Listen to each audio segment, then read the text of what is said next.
Channel को और दबाए बेल का आइकन ताकि आपको मिल सके वीडियो सबसे पहले। आज से मैं जो सूत्र बताने जा रहा हूं, इनका पालन अगर आप करेंगे तो आप अपने जीवन में 148 बीमारियों से हमेशा बचेंगे। आप सभी का स्वागत है आपके अपनी YouTube channel Ayurvedic secrets of health में।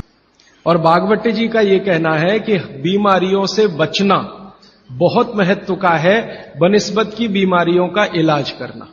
Prevention is better than cure. आज के सूत्रों को थोड़ा ज्यादा ध्यान से सुने। आज से जो शुरू हो रहा है वो फंक्शनल पार्ट है। इस फंक्शनल पार्ट में सबसे पहला सूत्र भागवती जी का, वो कई बार ये लिखते हैं अपने सूत्रों में कि खाना महत्व का नहीं है, खाने को पचाना महत्व का है।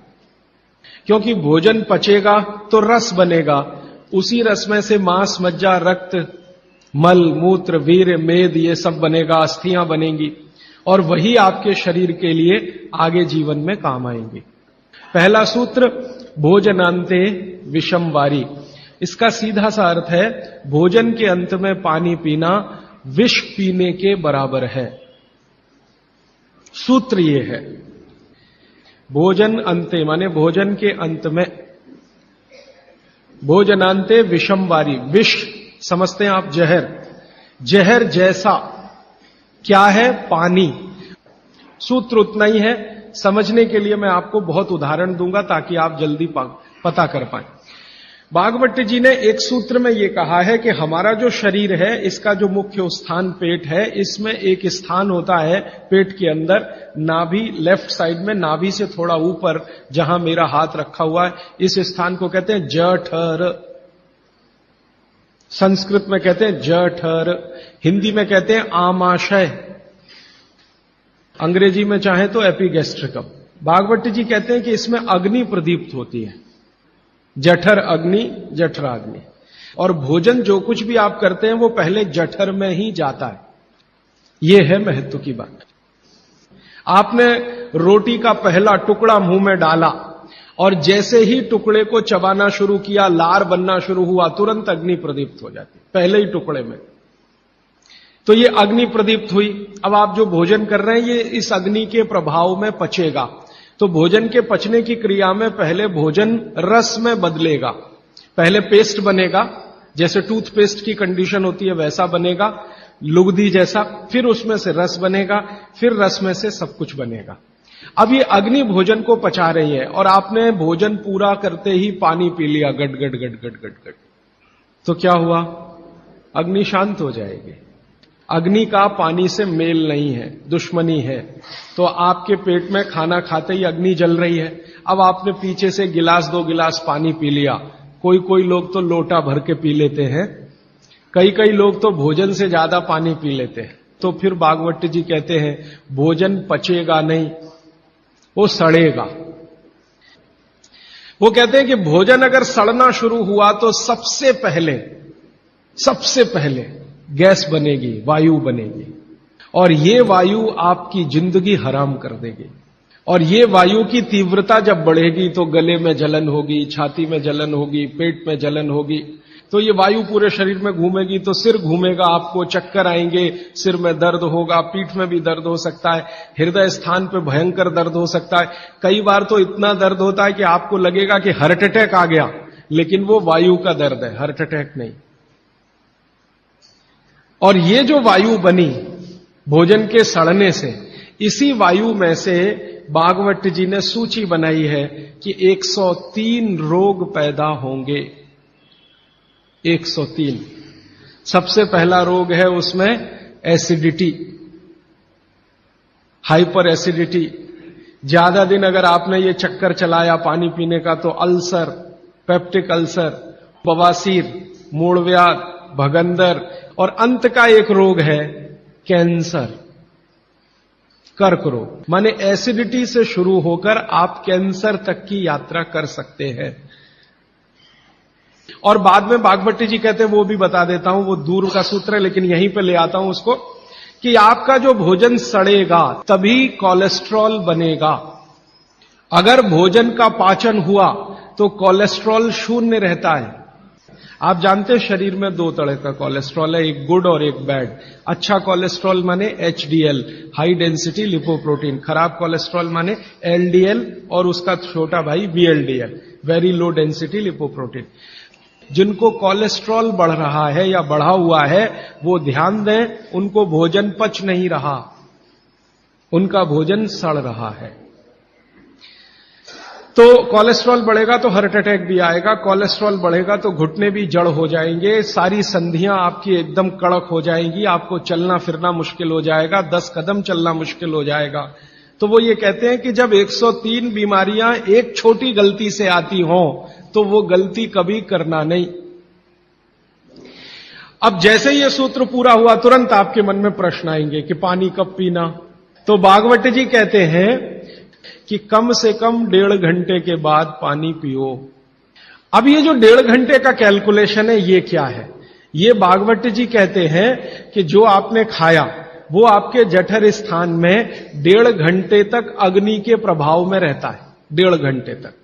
और 1 से 1.5 घंटे का वो बताया है तो अलग अलग क्षेत्र के हिसाब से।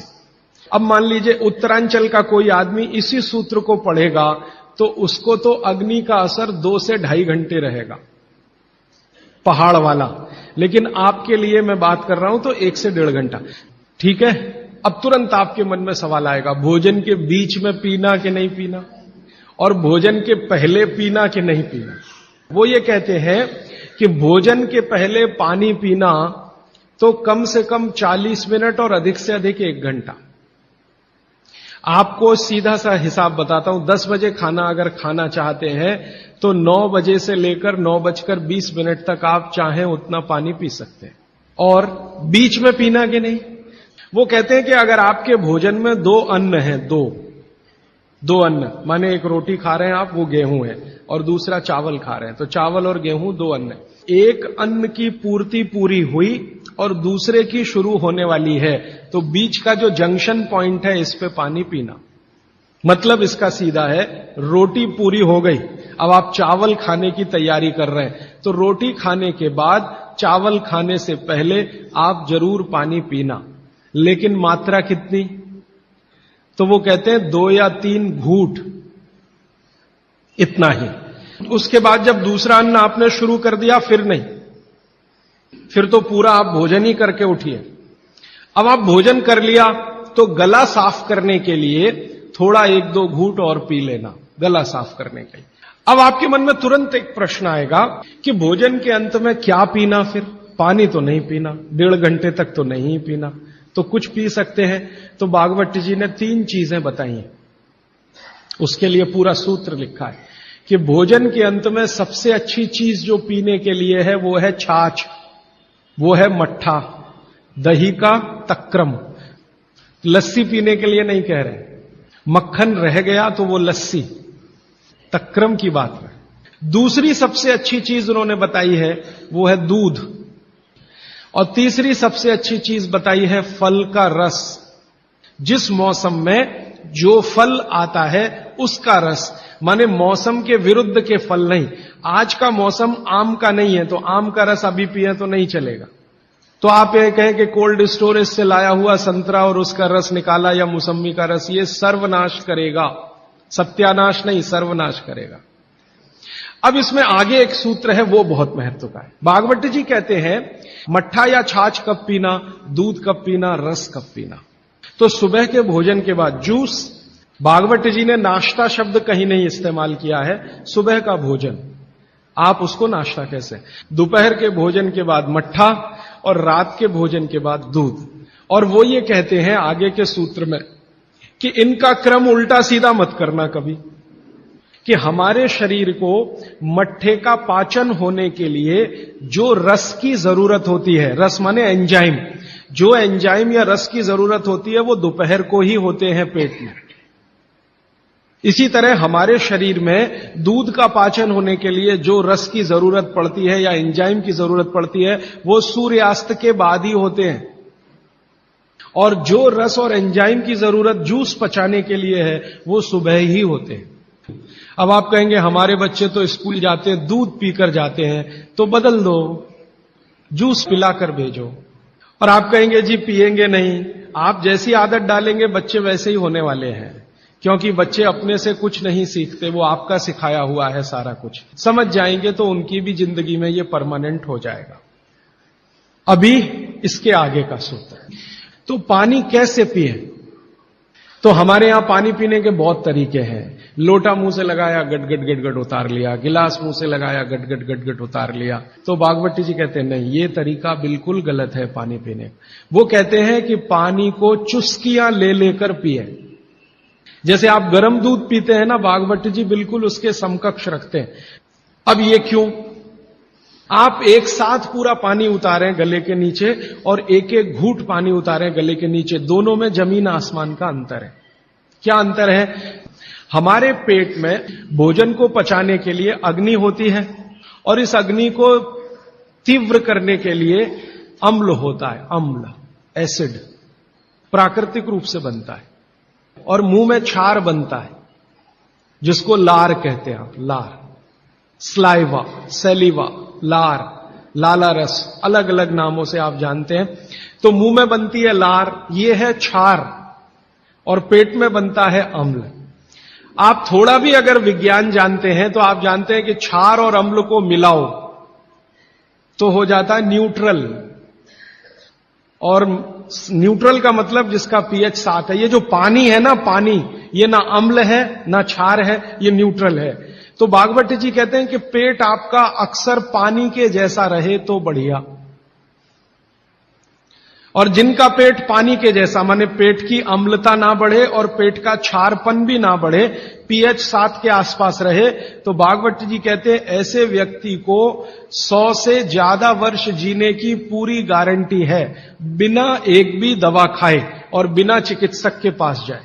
तो वो ये कहते हैं कि घूट घूट पिया पानी, अगर सिप सिप करके आपने पानी पिया तो ज्यादा लार अंदर जाएगी, तो अम्ल को शांत करने में मदद आएगी, इसलिए आपका पेट न्यूट्रल रहेगा। इसलिए पानी घूट घूट भर के पिए। और एक साथ गटगट पानी पिएंगे तो लार पानी के साथ मिल नहीं पाएगी, तो अंतिम रूप में जब वो पहुंचेगा पानी तो खाली पानी होगा। भागवत जी आगे कहते हैं, बहुत ही महत्व की बात है ये सब आपके लिए। वो ये कहते हैं कि जो व्यक्ति सिप सिप करके पानी पिए, वो देखें जानवर कैसे पीते हैं। चिड़िया कैसे पानी पीती है? चिड़िया एक ड्रॉप उठाएगी, फिर उसको ऐसे ऐसे मुंह में चलाएगी, फिर पिएगी, फिर दूसरी ड्रॉप उठाएगी, फिर ऐसे ऐसे चलाएगी, फिर पिएगी। ऐसे कुत्ता है, पानी को चाट चाट के पिएगा। शेर पानी को चाट चाट के पिएगा। ज्यादातर जानवर पानी को ऐसे ही पीते हैं। वो जानवर हमसे ज्यादा स्वस्थ हैं। किसी को डायबिटीज नहीं, कोई ओवरवेट नहीं, किसी को जॉइंट्स पेन नहीं, किसी को कुछ नहीं। बाघभट्ट के पक्के चेले हैं ये सब जानवर। माने आपके सारे रोगों की एक दवा। तो मैंने ये एक्सपेरिमेंट शुरू किया। ये मैंने पढ़ा था 6 साल पहले। बागवत जी को मैंने 6 साल पहले पढ़ना शुरू किया। 3 साल पढ़ने में लग गया और 3 साल समझने में लग गया। तो आपको सुनकर हैरानी होगी, हमारे जो दोस्त हैं, सहयोगी हैं, जिनका वजन बहुत ज्यादा था, उन्होंने पानी सिप सिप करके पीना शुरू कर दिया और भोजन के 1.5 घंटे के बाद पानी पीना शुरू। ये 2 सूत्रों का ही परिणाम है कि सबके वजन पहले से आधे हो गए, सिर्फ पानी पीने का तरीका बदला। फिर मैंने डॉक्टरों से बात की कि ये चक्कर क्या है। तो उन्होंने कहा बात सीधी सी ये है कि जो लार है ना, इसकी मेडिसिनल प्रॉपर्टी सबसे ज्यादा है। आपने जानवरों को देखा होगा, उनको कभी भी कोई चोट लगे तो वो अपने लार से ही ठीक कर लेते हैं, चाट चाट के। अब वो ये कहते हैं कि भारत के वो मनुष्य या स्त्रियां और पुरुष बहुत ही दुर्भाग्यशाली हैं जो इस लार को अंदर ले नहीं जा पाते। जैसे तंबाकू खाने वाले लोग, गुटखा खाने वाले लोग, मावा खाने वाले लोग, थूकते ही रहते, उसको थूकते ही रहते। जिसको बनाने के लिए भगवान ने 1 लाख ग्रंथियां आपके मुंह में दी हैं, जो रात दिन आपके लिए लार बनाती हैं। ये बहुत ही कीमती है, इसका औषधीय गुण बहुत है। और जैन दर्शन में इसको अहिंसा के साथ जोड़ा हुआ है। और वो मैंने करके भी देखा है कि सुबह की लार गलती से भी आप किसी चींटी या चींटा या मक्खी पे थूक दो, वो तुरंत मर जाए, क्योंकि उसका औषधीय गुण बहुत प्रबल होता है सुबह सुबह। और आप गुटखा खा खा के उसको थूकते रहते हैं तो सड़क तो खराब करते ही हैं, अपने को उससे ज्यादा खराब करते हैं।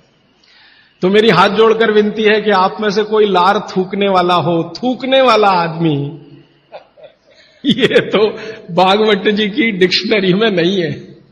वो कहते हैं कि एक ही कंडीशन में आप कुछ थूक सकते हैं, जब कफ बहुत बढ़ा हुआ हो, तभी, बस। उसके अलावा दूसरी कोई कंडीशन नहीं कि आप थूकें। तो फिर आप कहेंगे जी पान खाएं, तो पान खाने के लिए नियम बताया, पान खाओ तो कत्था मत लगाओ, बिना कत्थे का पान खाओ, थूकने की गरज ही नहीं। तो वो कहते हैं कि पान भी खाना है तो थूकना नहीं है, कत्था है तो थूकना पड़ेगा, कत्थे बिना ही पान खाओ। पान तो पित्त और कफ दोनों का नाश करता है, और चूना वात का नाश करता है। तो वो कहते हैं कि पित्त और कफ का नाश कर दिया पान ने, चूने ने कर दिया वात का, तो वात पित्त कफ तीनों ही संतुलित हैं, तो पान खाके तो जिंदगी भर निरोगी रह सकते। ठीक है, अब आगे चलता हूं। आगे का एक सूत्र है भागवत जी का कि पानी कभी भी पिए तो ठंडा ना पिए। कैसा पानी पिए जी? गुनगुना पानी पिए। कभी भी पानी की गर्मी शरीर के तापमान के ऊपर ना हो, ऐसा पानी पिए, गुनगुना ही पानी पिए। क्यों? अभी मन में प्रश्न आएगा, क्यों? हम तो जी ठंडा पानी पीते हैं, फ्रिज का पानी पीते हैं, बर्फ डाला हुआ पानी पीते हैं। जिसका जैसा गुण है वही तो करेगा ना। बर्फ का गुण है ठंडा करने का, तो बर्फ डालकर पानी में आप पी रहे हैं, तो बर्फ का गुण वो पानी में आ गया। अब पानी आपके पेट को ठंडा करेगा। अगर पानी ने पेट को ठंडा किया तो, क्योंकि शरीर के सारे ऑर्गन पेट से ही जुड़े हुए हैं, चाहे वो आपका हार्ट हो, चाहे किडनी हो, चाहे लीवर हो। और अगर शरीर ठंडा हो गया तो जय राम जी की, जाइए यमराज के पास। तो कभी भी ठंडा पानी ना पिए, एक विश्लेषण। दूसरा विश्लेषण कि अगर पानी आपने ठंडा पिया तो तुरंत पेट उस पानी को गर्म करने पर लगेगा, तो पानी को गर्म करने के लिए उसको अतिरिक्त ऊर्जा की जरूरत पड़ेगी, और अतिरिक्त ऊर्जा उसको रक्त में से आएगी, तो शरीर के सब हिस्सों का रक्त पेट की तरफ जाएगा। उसने बाकी हिस्सों में रक्त की कमी कर दी, और ये कमी हर समय ऐसे ही आती रहे, आप ऐसे ही ठंडा पानी पीते रहे, ऐसे ही कमी आती रहे, पीते रहे, कमी आती रहे, तो एक दिन वो अंग काम करना बंद कर देंगे, क्योंकि उनको रक्त की सप्लाई कम हुई है। और वो अंगों ने काम करना बंद किया तो ब्रेन हेमरेज हो गया, पैरालिसिस हो गया, हार्ट अटैक हो गया। तो ये सारी बीमारियों को क्यों बुलाते हैं ठंडा पानी पी के? मैंने उन लोगों को देखा जो चिल्ड वाटर पीते हैं, वो सवेरे सवेरे अगर संडास घर में गए टॉयलेट में, तो एक एक घंटे बाहर नहीं निकलते, कभी कभी तो 2-2 घंटे नहीं निकलते, बैठे ही रहते अंदर। उनको पूछो भाई क्या कर रहे थे 2 घंटे टॉयलेट रूम में? कहते हैं जी न्यूज़पेपर पढ़ रहे थे, मैगजीन पढ़ रहे थे। क्यों पढ़ रहे थे? तो कहते हैं टॉयलेट आती ही नहीं, माने स्टूल पास होता ही नहीं, संडास होती ही नहीं, उतरती नहीं, तो क्या करें। और वो बेचारे वहां बैठे बैठे कई बार इतने परेशान हो जाते हैं कि तरह तरह की आवाजें निकालते हैं, फिर भी नहीं आती। फिर वो गाना गाते हैं, मेरे सपनों की रानी कभी आएगी, वो आती नहीं है। और कभी कभी जब बहुत ज्यादा परेशान हो जाते हैं ना, तो एक गाना गाते हैं, एक बार आजा आजा आजा, वो तब भी नहीं आती। ये है समस्या कि जो लोग बहुत ठंडा पानी पिएंगे उनको एक बीमारी है, वो है कॉन्स्टिपेशन, कब्जियत, कोष्ठबद्धता, बद्ध कोष्ठ होना। कॉन्स्टिपेशन का मतलब आपकी जो इंटेस्टाइन है ना, लार्ज इंटेस्टाइन, वो एकदम ऐसी संकुचित हो गई। तो अगर आपकी लार्ज इंटेस्टाइन ऐसी हो गई तो आपकी जिंदगी भी ऐसी ही हो जाएगी। फ्रिज का रखा हुआ पानी ना पिए, बर्फ डाला हुआ पानी ना पिए, आइसक्रीम कभी भी ना खाएं, तो गर्म भोजन और ठंडी आइसक्रीम कभी ना खाएं।